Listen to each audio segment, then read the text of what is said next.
Welcome to the Get in the Fight podcast. My name is Nate Whitson, and I'm the founder of Get in the Fight Ministries and our exclusive online fight club for Christian men. Everything we do here is dedicated to helping Christian men become the men that God meant for them to be. So if you're looking for helpful content and conversations that can help you to grow and become the man that God made you to be, then you're in the right place. But before we get started, please do me a huge favor and be sure to subscribe, click the like button, and then leave us a 5-star review. Doing that helps us to reach more men who are looking for content just like this. Also, if you'd like to learn more about our mission and how to get involved or how to join the Fight Club, then head on over to getinthefight.club. That's getinthefight.club and learn more today. But without further ado, it's time to get in the fight. So let's go. Hey guys, welcome to the Get in the Fight podcast. I'm your host, Nate Whitson, and this is a show for Christian men who want to live bigger and better lives, men that realize that God has us here for a purpose, for a reason, for a really short time compared to eternity, and we're men that want to get after it. We want to wake up from the doldrums. We want to stop living apathetic and passive lives. We want to live bigger, live better, live all in for Jesus. And so if that's you, you're in the right place. Thank you for listening, and also thank you for helping us to get the word out. The best way for that to happen is for you to subscribe on our YouTube channel at Get in the Fight and simply like a comment or like and comment and do all of those basic things. For whatever reason with the algorithm, it really makes a difference. So definitely subscribe. And then at the end of this, if this is a conversation that's helpful, would you just maybe click the URL, share it with a friend, maybe just text it directly, or even better, maybe just share it on your social media for others to find and see too. That's all super helpful. So thank you for doing that. Thank you for being here today. We're going to address something today that I think is just this age-old question of this. What does a woman want in a man? Or what does a woman want from a man? And I think I've answered it. I think I know the answer. I know you might be really skeptical, and you should be, because this is a question that's been out there for a long, long time. How do we answer the question, what does a woman want from a man? Because let's be honest, most of us don't know how to answer that question, and I think that I do. So listen into today. Let me know if you disagree with me. But this is clearly going to be speaking to married men, married Christian men in particular. But I just want to tell you, I guess, up front, if you're single or you're a man that's, dreaming of, thinking of, praying towards being married one day, but you're not yet, then I would just tell you that this is one that you ought to also lean in closer to and pay attention to, because again, if God puts you in marriage at some point, then you're going to want to know how to answer this question as well. Okay. So let me just paint this maybe all too familiar picture for you that you've likely seen before. Imagine that you're at a restaurant and you are sitting and you see a couple that's clearly, they at least look to be married. That's your guess. You may not know that, but it seems pretty obvious that this is a married couple, and they're sitting near you. You're not staring at them, but you do notice them. You notice because they rarely look up from their phones. This is a couple that seems to maybe not even know how to talk to one another.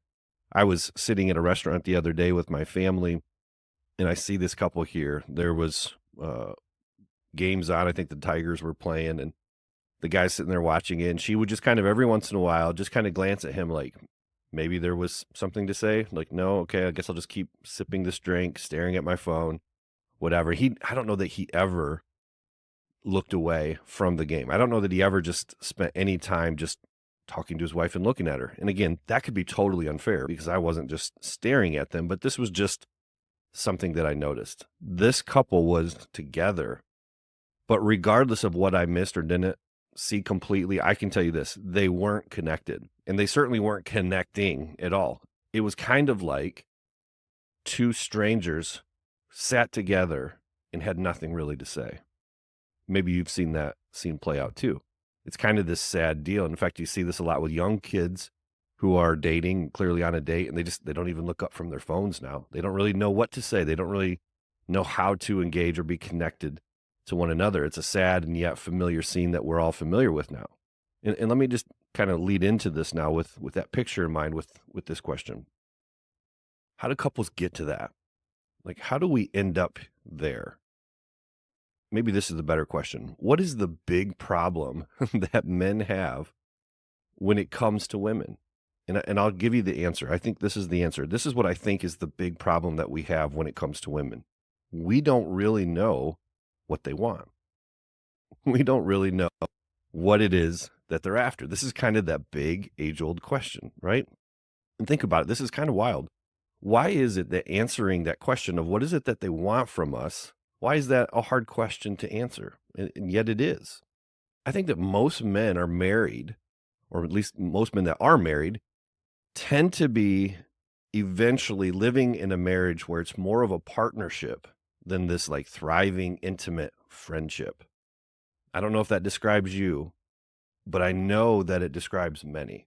A lot of married men that I know or that I can just observe and look at and see, you see that there eventually becomes, I should say, this partnership. Like we've got things we've got to manage in our household partnership. You have your roles, I have mine. I go do my stuff, you go do yours. And like, yeah, like we're sitting together, but it kind of looks like that couple at the bar scene or wherever, the restaurant scene, where they're just like, they're there, but they're not really connected. It's almost like two strangers living together, not really knowing how to connect. There was a quote that I saw here, I wrote down from an author named Patrick Morley, and he says this: most men are not unhappy with their marriages, but they've never really learned how to enjoy their wives. I think he's right. It's not like we don't want to be married. I think we do want to be married. Most of us that are married are happy to be married. We want to be married, but we're not really sure what to do in a marriage either. We're not really sure how to love our wives like we should.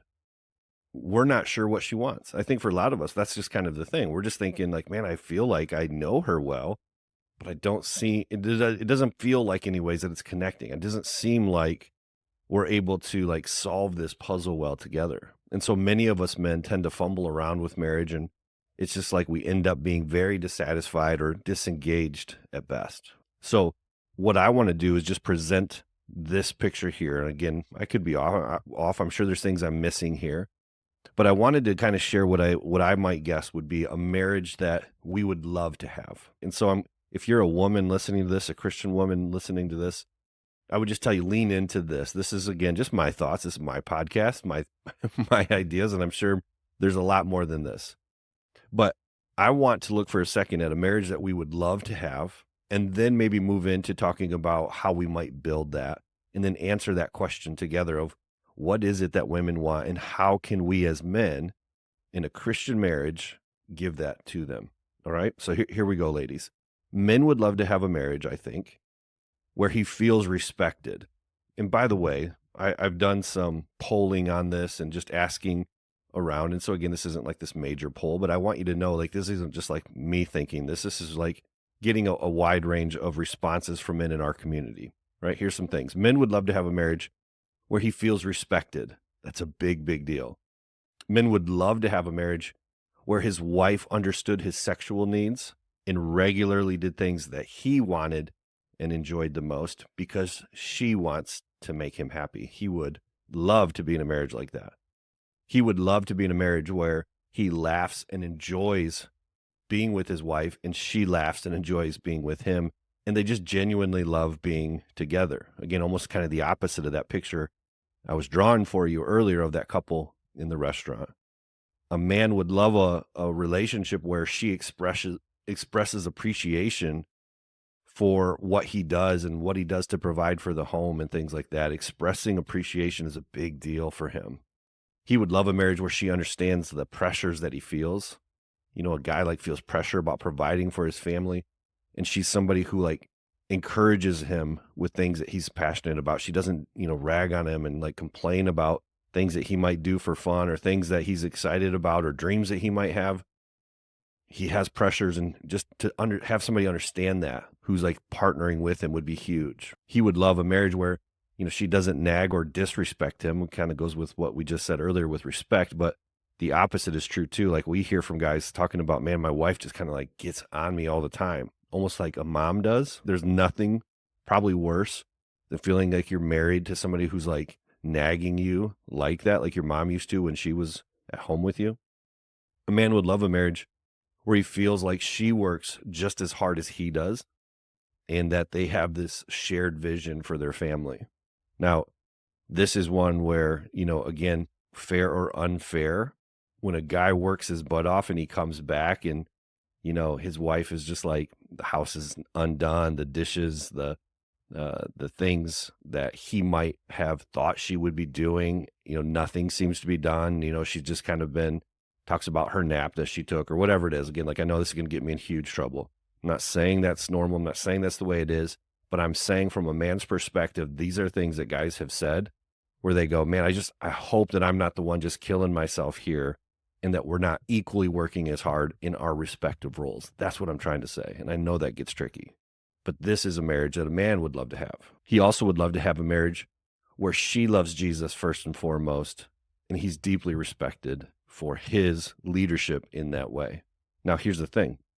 According to marriage experts, the number one problem that men say that they have, though, is that they have a marriage that isn't working like it's supposed to. Some form of answer ends up saying that.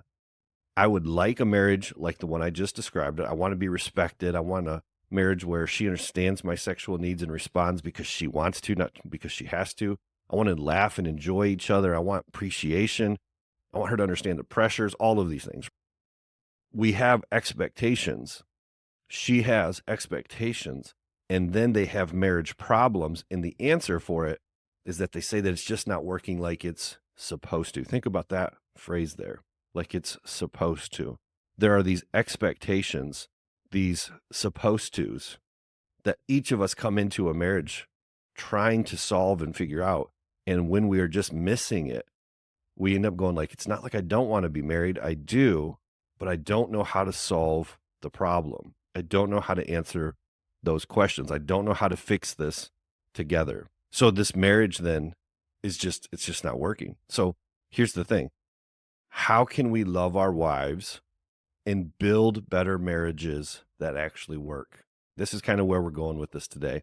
I want to introduce you to a verse again that you've probably, if you've been around church for a long enough time, you've gone to this passage many times. It is appropriate for this conversation, but I want to focus in on two different things here that are going to help us to answer this question of like, how can we love our wives and build better marriages that work? How can we answer that age-old question of what does a woman really want? And I think this passage is where we need to go. And so here's where it is. Ephesians 5, verses 25 through 28. I want you to listen to two phrases in particular. Okay, here they are. Just as and in the same way. Just as and in this same way are the two phrases that I think are going to really help us to answer these questions about loving our wives in ways that we're just not sure, like, what does she want? What is she looking for from me? And how do we then figure that out so that we can build a marriage like it's supposed to work? Here's where it says this. Ready? Ephesians 5, 25 through 28. Husbands, love your wives just as Christ loved the church and gave himself up for her to make her holy, cleansing her by the washing with water through the word, and to present her to himself as a radiant church without stain or wrinkle or any other blemish, but holy and blameless. In this same way, husbands ought to love their wives as their own bodies. He who loves his wife loves himself. So now don't miss this. Why don't men know how to answer the question about how do I love a woman, or what does a woman really want from a man? What is she looking for from me? Why don't we know how to answer that? I think this is the answer, because we don't yet understand how Christ loved the church. I think this is where the answer lies. How did Christ love the church? It was like this. Christ's love was volitional. Have you ever heard that word? It seems like this church word that I've heard here that doesn't always make sense to me. I can't always remember it, but here's what it means. It wasn't emotional. It wasn't based on emotions first anyways. Volitional means a deliberate act of the will. It's kind of like this, John 3:16. God so loved the world that he gave his only son. We know that one. God so loved in this way, he so loved it that it was a deliberate act of his will. How did Christ love the church? Deliberately, right? It was a volitional, not emotional act. He was doing it on purpose. It was deliberate. Think about this in Matthew 22:37. We are told to love the Lord your God with all of your heart. This same word, this same phraseology is that we are to deliberately, as an act of our will, love God. So we see how God loved. It was not emotional, like as long as my emotions are right, I'll give love to you. No, it was deliberate. It was purposeful. It was something that he chose to do. He acted on his choice to love. And we are told to love him in that way. And this is the thing. To love a woman then, like Christ loves the church, is an act of deliberate will. It's not the emotions that you feel. And this is vastly different, isn't it? From the presentation that the world gives. Like when you watch movies or listen to music and all of those things, it is all emotional. It's this on fire, passionate, everything's perfect, or it leads to this perfect scene, or it's just, again, highly emotional. But to love like Christ loves is to love somebody by choice, not by feelings, right? So here's some deliberate choices that I just marked down for us that I think we need to come back to. How do I love my wife in a way that I'm supposed to? Well, I have to make it an act of my will, not an act of how I feel. And here's some things that Scripture tell us that we could do. And I just want you, as you listen to this, men, I want you to listen and consider, like, how well are you doing at loving like this and demonstrating as a deliberate choice this kind of love to your wife? Colossians 3:19. Husbands, love your wives. And here it is. Don't be harsh with them. Deliberately make a decision that you will not speak in a harsh tone or act harshly in any way with your wife. Your words, your tone, your facial expressions. Think about that. How are you doing, men, in the harshness with which you deal with your wife? You can deliberately choose to demonstrate love like Christ, as Colossians 3:19 points out here. Don't be harsh with them. 1 Peter 3:7 says this: husbands, in the same way, be considerate as you live with your wives, and treat them with respect as the weaker partner and as heirs with you of the gracious gift of life, so that nothing will hinder your prayers. Two different things that I think stand out here when it comes to a deliberate act of the will of the man. Be considerate and treat them with respect. Understand how your wife is made and be considerate. And this is I think this is important for men because it seems to me like men deal with friends in ways that aren't always going to feel considerate, but it's kind of just the way that men are, like the way that we tease and joke and, we'll berate somebody that we think is really kind of like, a good friend of ours. But we can bring in some of those tendencies with our wife, and she's not built that way. It's like, live with your wife in an understanding way. Be considerate, not just, again, in the harshness or the tone, although that's part of it as well, but considerate of, like, what is she like? What does she want? What is it about the way that she's made, the love language, for example, that she has? Is she a gifts person? Then meet her there, even if it's not yours, and it likely won't be your love language gift. It's like being considerate of the way that she's made. It's treating her with the highest respect. It's treating her and cherishing her as most valuable and just going like, what else can I do? Like, this is my favorite person. Be considerate as if she was your favorite person. Treat her with deep respect. How about this one? 1 Timothy 5:8. Anyone who does not provide for their relatives, and especially for their own household, has denied the faith and is worse than an unbeliever. That's like a very strong message to us here from God's word. Anyone who doesn't provide, and that's kind of the thing that stood out to me there. How do you deliberately choose to demonstrate love to your wife? How are you doing at providing for your family, for your wife? Now, here's the thing. Is providing just paying the bills? Pause, right? Think through that.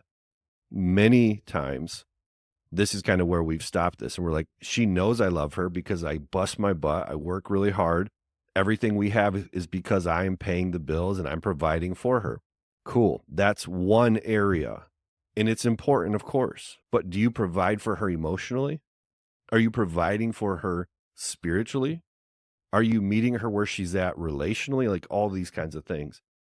If you don't provide for your relatives, of course means if you're not working, if you're kind of a bum, if you're letting your wife be the leader in that kind of way, and it's not this, thing where you're equally contributing to that. And again, I've got several examples in my head of guys who are not the main provider financially.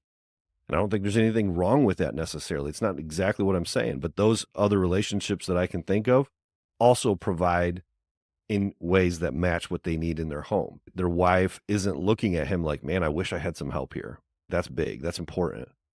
But again, I don't want you to think of this as like the only thing I need to provide for is money. And as long as you've got that checked off, everything's good. Clearly, it's deeper than that. How about this one? Ephesians 5, again, 28 and 29. In the same ways, I just read this verse, love your wives as your own body. He who loves his wife loves himself.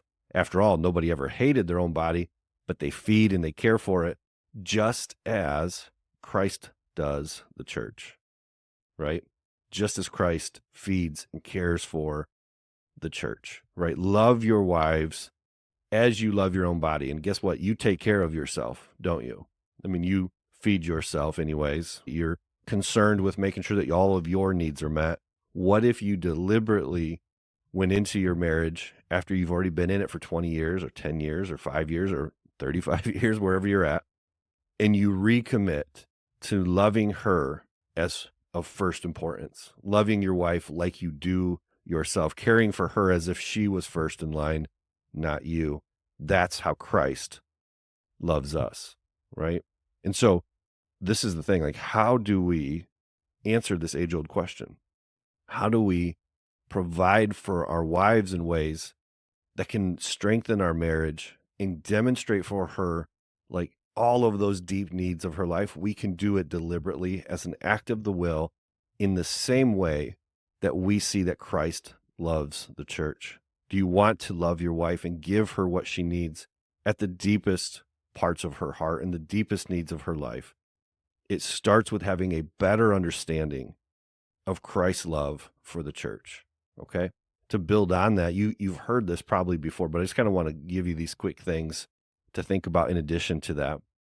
There's 3 roles that I think that men need to play in their lives, and I think if we play these 3 roles better as men, you will watch the women respond. Now, I can think of so many stories where men are struggling because their wives are not responding to their different needs, sexually, emotionally, mentally, whatever it might be. And this is not a guarantee that if you do what you're supposed to do, that she will absolutely respond. But what I will tell you is that good-willed women will be more likely to respond. And either way, it is not your job to change her heart. In fact, you can't change her heart. What you can do is focus in on your relationship with Christ and learning to love her like Christ loves the church, regardless of how she responds. That is up to her and God, and that is going to be tough for you. That is going to be a burden to bear as a Christian man if you have an unresponsive wife.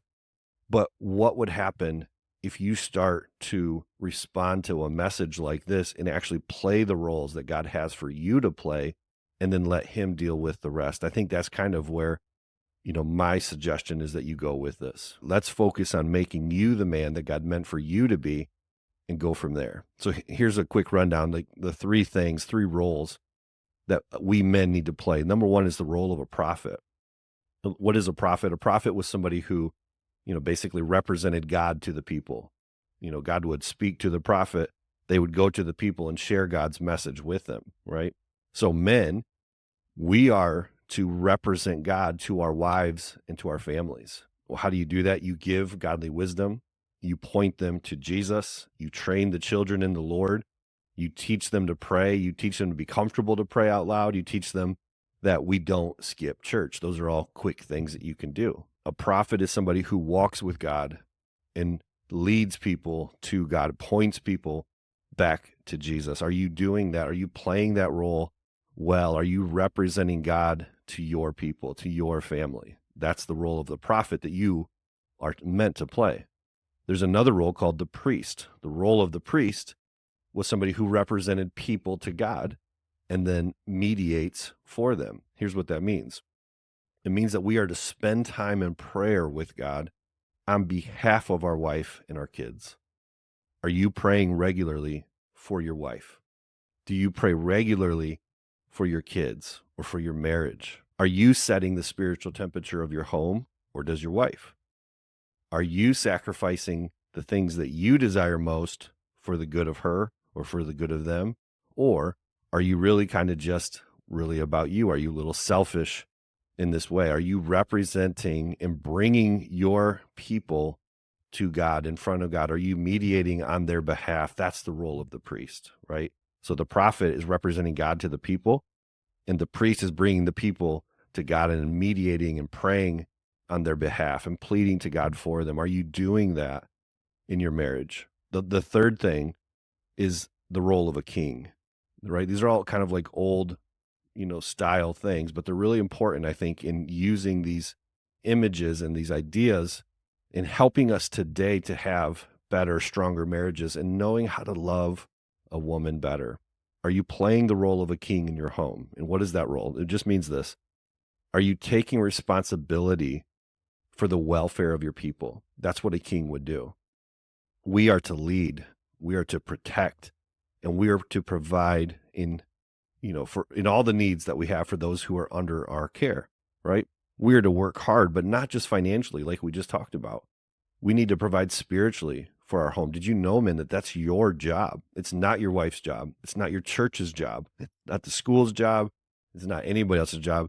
It's your job and it's mine. We are to be the spiritual leaders in our home, right? Are you doing that? How are you doing in that? How are you doing at providing an emotionally stable and strong home? How are you doing at providing them with your best effort and time and real presence? Or do most of those things get given out to everybody else? Are you protecting your wife? Are you protecting her from sexual wandering and lust?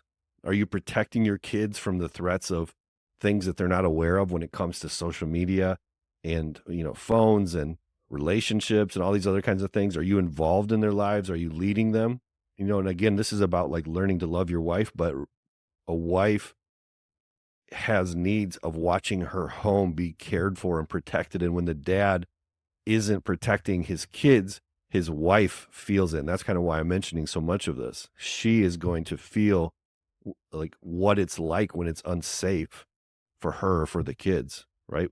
But she also will be drawn to a man who will protect them spiritually and emotionally, mentally, and all those kinds of things. Are you providing? Are you protecting? Are you leading? Are you leading your family by loving Jesus first? Do they catch you praying? Do they catch you reading the Bible? Do they catch you just worshiping and listening to music that honors God? Do they catch you just being in love with God? Do they see you becoming the man that God had in mind for you to be? Are you being a great example of what it looks like to follow Jesus? That's what they need. That's what she needs to see, right? Now, for those of you who are thinking maybe that my marriage is anything but that, it looks nothing like that, here's again the thing that I want you to hear, and I've already kind of said this, but I just want to make this clear. You can only control you. There's nothing that you can do to manufacture a changed heart in your wife. If you're listening to this and going, yeah, but you don't understand, she does this or she doesn't do this or whatever it is. All I'm trying to say to you listening to this, there's a reason God has you listening to this. And what I want you to hear is this. Love is a deliberate choice that you have to make. This isn't about her. You need to become the man that God meant for you to be. And when you do that, then you will see what God can do from there. But what are your options? You either stop playing the role that God meant for you to play, you stop trying to become the man, or you just once again surrender your desires, your wills, your wants, your wishes, and you say, God, here's where I'm at, and you just honestly and genuinely come back to him and say, I need you. Please help me to be responsible for me. Help me to become the man that you want me to be. And would you help fix this over here? I can't do it, but God, you can. This is the prayer of a man that God, I think, is going to honor that prayer. And if he sees you working at being those things that you need to be, the prophet, the priest, the king, he sees you praying and like bringing your wife before him and your kids. He sees you putting in the effort to make him first. That is your best shot. That is where power and life comes from. And God is faithful. That is what you need to know. God is faithful. It doesn't mean you will get everything fixed necessarily. And you don't want to go into this trying to, again, manipulate him to be like, as long as I do this, you better do this. That's not how this goes. That's not how this works. But you just surrender your heart back to him again and say, God, I need you. I can't do this without you, but help me to surrender to you. Take control and have all of me. If you will do that with that humility, I think God will do big things in your heart and in hers potentially too. Do you remember, by the way, giving your marriage vows? These vows are like really important. We kind of forget them over time. You know, like on that day when you gave those vows, you made a choice that day in front of God and in front of her family to love her. Well, how do you do that? How do you love her, especially if she doesn't deserve it? How do you do that? Especially if things are not going well, you make a decision. You decide, you make it volitional. You make it an act of your will, a deliberate will, not a feeling that you have about her. But what you do is you look to Jesus, the author and the perfecter of your faith, and you love her like he loves you, undeserving, unfaithful, imperfect you. He wakes up, well, he doesn't sleep, but you get the idea. When you wake up, you found that he has never left you. He is faithful to you, despite you, despite me. He chooses to love us like this every single day because that's who he is. So play the role that God meant for you to play and see what happens. Make a decision, an act of your will to follow Jesus into your marriage, to make him number one, and then to treat her in all those ways that we talked about, to treat her with respect, to treat her with kindness, to love her by decision, not by how you feel about it. Be the prophet, be the priest, be the king of your home and of your marriage, and then trust God to do what only God can do in her heart and in yours. So how does a man love a woman? Like Christ loves the church. That's the answer. That's the age-old question and the age-old answer that we need to get back to. And if you're not sure how to do that, then study deeply beyond even what this introductory kind of conversation is about, how Jesus loves. And as you watch how he loves, you mimic it and you practice it and you let that become who you are. That's the answer. That's the hope for loving a woman. So listen, if you know somebody who's just struggling, and I bet we all do, unfortunately, if you know somebody who needs to hear this message, and I bet that you might, then just, share this with them. If you think this is a worthwhile conversation, do them a favor, do me a favor, and simply just click the link at the top, copy the URL, whatever, and just share it with them. And just say, hey, man, this might be a message that could encourage you or whatever it is. Send it to somebody. That's super awesome. That serves your friend and serves the kingdom well. Because you know what? It's not easy to love like Jesus. But you can do this with him in first place in your life. And that's what I'm praying for you today. So listen, thanks for listening. Thanks for fighting for your marriage and for the heart of your woman. Now you do the hard work, which is you go out, you get in the fight, and you fight for that marriage today. All right. Thanks for listening. We'll see you soon. Hey guys, thanks so much for being here today and listening to the show. Please be sure to head over to the website at getinthefight.club. And before you go, if you haven't already, please subscribe, click the like button, and leave us a positive 5-star review. It makes a huge difference whenever you do. Have a great day.